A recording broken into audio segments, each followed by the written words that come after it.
नमस्कार, खबरों की खबर में आपका स्वागत है। मैं हूं संकेत उपाध्याय। तो एनसीबी यानी कि नारकोटिक्स कंट्रोल ब्यूरो ने अब माना है कि हां, गलती हमसे हुई थी।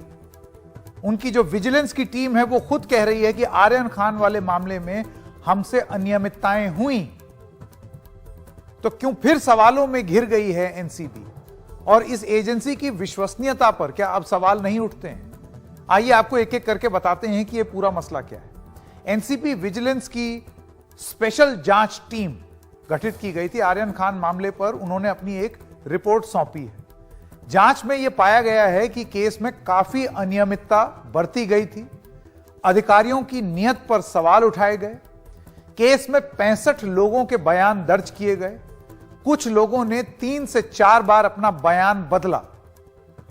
पैसे मांगने की जांच की कड़ियां जुड़ नहीं पाई।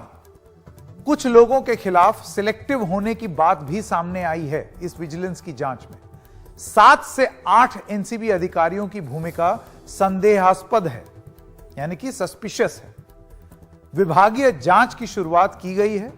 जो एनसीबी यानी कि नारकोटिक्स कंट्रोल ब्यूरो के बाहर के हैं, उनके खिलाफ कार्रवाई के लिए इजाजत मांगी गई है। तो ये आप देख सकते हैं कि ये एनसीबी की अपनी जांच, विजिलेंस की जांच में ये सब चीजें सामने आई। अब क्या है आर्यन खान केस, आइए आपको वो बताते हैं। अक्टूबर 2021 में मुंबई तट पर एक क्रूज जहाज पर एनसीबी की छापेमारी हुई। आर्यन खान जो कि शाहरुख खान के पुत्र हैं और उनके सहित 19 लोगों की गिरफ्तारी हुई। प्रतिबंधित दवाओं के इस्तेमाल और बिक्री, ड्रग्स के बारे में बात हुई। Narcotics drugs and psychotropic substance यानी कि एनडीपीएस अधिनियम के तहत एक केस दर्ज हुआ। उस वक्त एनसीबी के जोनल डायरेक्टर समीर वानखेड़े थे। 26 दिन हिरासत के बाद आर्यन खान को जमानत मिली। यह पूरा मामला था। अब मई 2022 में एनसीबी ने 14 लोगों के खिलाफ आरोप पत्र दायर किया। आरोप पत्र में आर्यन खान का नाम नहीं था। सबूतों के अभाव में 6 लोगों के खिलाफ शिकायत नहीं हुई, यह ऐसा एनसीबी का कहना था। 7 महीने बाद आर्यन खान को क्लीन चिट मिली इस पूरे मामले में। तो जैसा कि आप देख सकते हैं कि वो पहले आए शिकंजे में और उसके बाद फिर यह हुआ कि उनका तो कोई कसूर ही नहीं है, कुछ मिला ही नहीं उनके खिलाफ। आइए सीधा रुख करते हैं हमारे सहयोगी सुनील सिंह जो ये खबर लेकर के हमारे पास आए हैं। सुनील सिंह, आप मेरी आवाज सुन पा रहे हैं? जी सुनील जी, मेरा आपसे सवाल यह है कि अब इसके क्या मायने निकाले जाएं, क्योंकि कुछ बड़े सवाल अब पूछे जाएंगे जिनको स्क्रीन पर जरा ले लेते हैं। और वो बड़े सवाल ये हैं। सबसे पहली बात, क्या यह मान लिया जाए कि एनसीबी की जांच फर्जी थी और फर्जी जांच के लिए एनसीबी दोषी है? दूसरा बड़ा सवाल, क्या जिम्मेदार अधिकारियों पर कड़ी से कड़ी कार्रवाई होगी? वरना तो ये बड़ा आसान है ना कि आप किसी पर भी कोई कार्रवाई कर दीजिए और उसके बाद फिर आप बाद में बोलिए नहीं थोड़ी अनियमितताएं हो गई। वो कहां है? इंक्वायरी कहां है? एक्शन कहां है? और सबसे बड़ी बात, क्या एनसीबी ने अपनी विश्वसनीयता खो दी है? आगे से ऐसा ना हो कि इसके लिए क्या कदम उठाए गए? सुनील सिंह, ये तमाम सवाल हैं, इस पर क्या पता लगा आपको? देखिए संकेत, जैसा कि आपने कहा कि क्या पूरी की पूरी जांच फर्जी थी, तो पूरी की पूरी जांच फर्जी नहीं थी, क्योंकि अगर ऐसा होता तो सभी आरोपी बरी कर दिए गए होते। इसमें 6 आरोपी बरी किए गए हैं।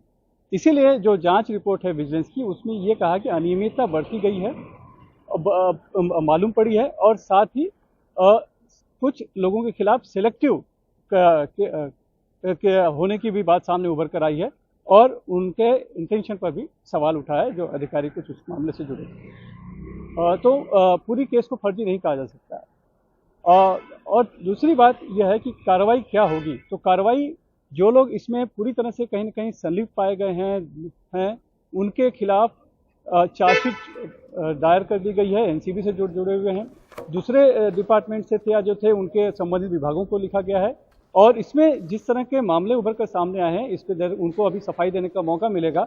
आगे उनके ऊपर जांच चलेगी और उसमें अगर वो पाए जाते हैं कि हाँ सही में वो दोषी हैं, तो हो सकता है कि उनकी नौकरी से वो हाथ धो सकते हैं। ये एक बात उभर कर सामने आ रही है। तीसरी बात है कि क्या एनसीबी की छवि इससे खराब हुई है? बिल्कुल खराब हुई है।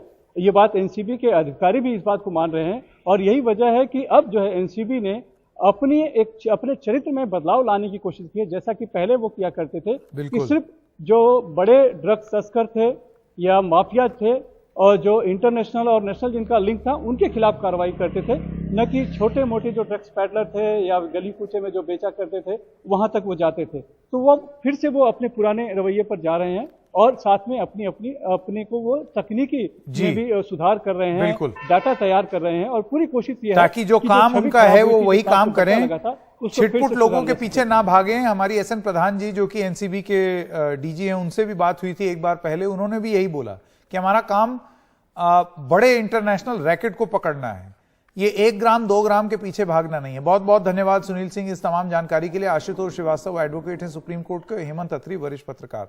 आशुतोष जी, पहले मैं आपके पास आना चाहता हूं, तो क्या इससे ये मायने निकाले जाएं कि ये केस जो है जिस तरीके से इसको परस्यू किया गया, जिन लोगों के खिलाफ किया गया, और क्या ये एक बड़ा षड्यंत्र था, एक साजिश थी?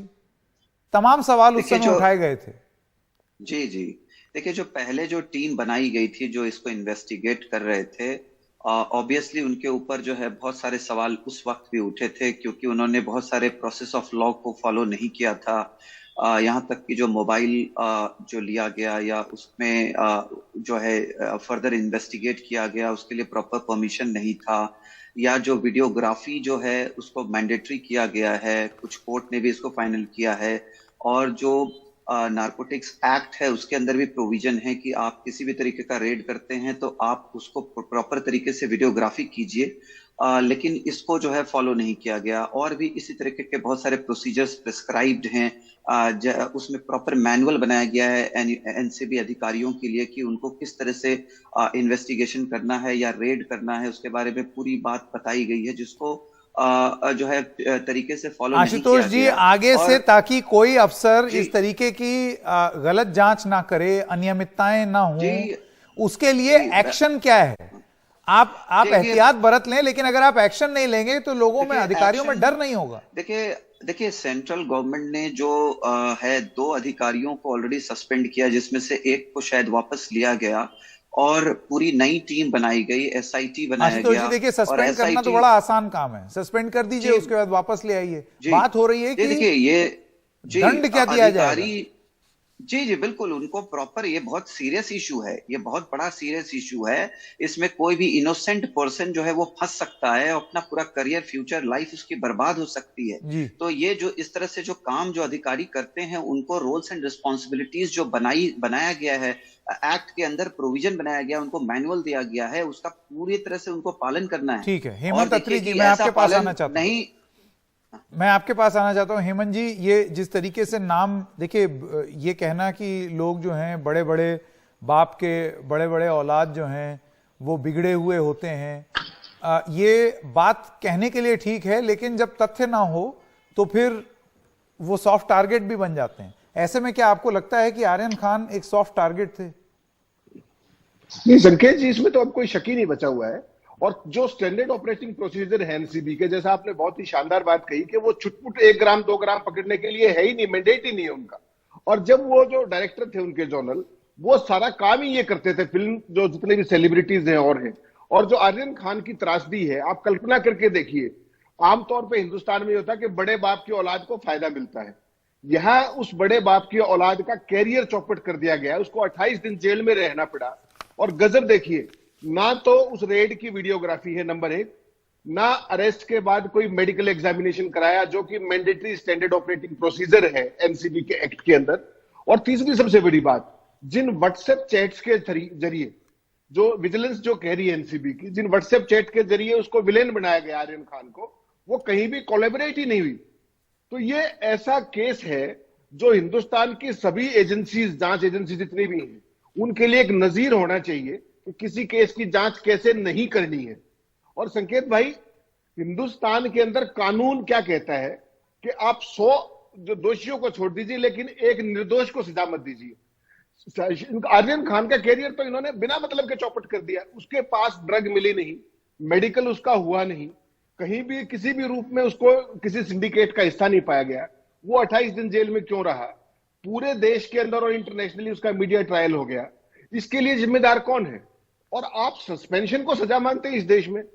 इस तरह के केसेस, और मैं तो ये कहता हूं जितनी भी जांच एजेंसियां हैं जी, यहां पर एक और एसओपी आना चाहिए कि उनका कन्विक्शन रेट क्या है।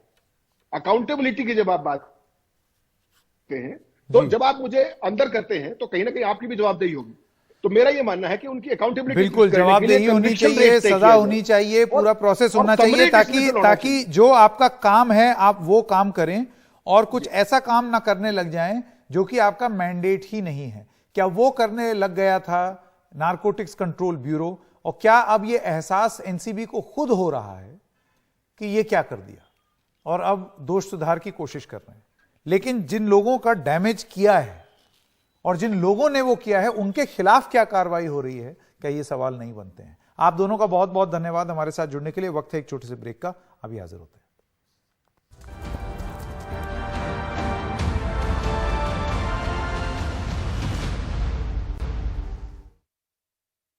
इसमें 6 आरोपी बरी किए गए हैं।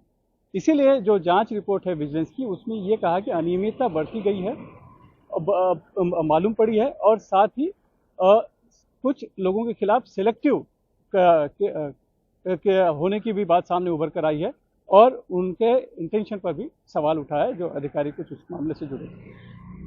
तो पूरी केस को फर्जी नहीं कहा जा सकता है। और दूसरी बात यह है कि कार्रवाई क्या होगी। तो कार्रवाई, जो लोग इसमें पूरी तरह से कहीं न कहीं संलिप्त पाए गए हैं उनके खिलाफ चार्जशीट दायर कर दी गई है, एनसीबी से जुड़े हुए हैं, दूसरे डिपार्टमेंट से थे या जो थे उनके संबंधित विभागों को लिखा गया है। और इसमें जिस तरह के मामले उभर कर सामने आए हैं, इस पर उनको अभी सफाई देने का मौका मिलेगा, आगे उनके ऊपर जांच चलेगी और उसमें अगर वो पाए जाते हैं कि हाँ सही में वो दोषी हैं, तो हो सकता है कि उनकी नौकरी से वो हाथ धो सकते हैं। ये एक बात उभर कर सामने आ रही है। तीसरी बात है कि क्या एनसीबी की छवि इससे खराब हुई है? बिल्कुल खराब हुई है। ये बात एनसीबी के अधिकारी भी इस बात को मान रहे हैं और यही वजह है कि अब जो है एनसीबी ने अपने चरित्र में बदलाव लाने की कोशिश की है। जैसा कि पहले वो किया करते थे कि सिर्फ जो बड़े ड्रग्स तस्कर थे या माफिया थे और जो इंटरनेशनल और नेशनल जिनका लिंक था उनके खिलाफ कार्रवाई करते थे, न कि छोटे मोटे जो ड्रग्स पैडलर थे या गली कूचे में जो बेचा करते थे वहां तक वो जाते थे।